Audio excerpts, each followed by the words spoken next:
Hi everyone, welcome back to your channel. So today in this video I'm going to show you how to refund Trainline tickets. So let's get into the video. So if you want to refund a Trainline ticket, so simply open up Trainline and then log into your account. You can also use the app. It's either way the same process.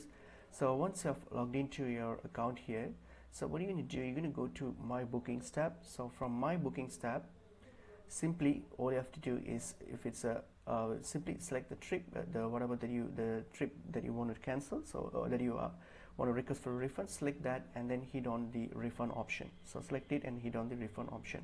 Please note that this refund option is only available on certain tickets and not for all tickets, so just keep that in mind. So you might not see the refund option for all your tickets, because that's only for specific tickets, or even if your ticket, or even if it's a cancelled tickets, then you'll be able to refund it. If it's a cancelled ticket by Trainline, then you can claim refund, and also for other flexible tickets you can claim refunds, but it's pretty limited, so just keep that in mind. So I hope this video is helpful. I will see you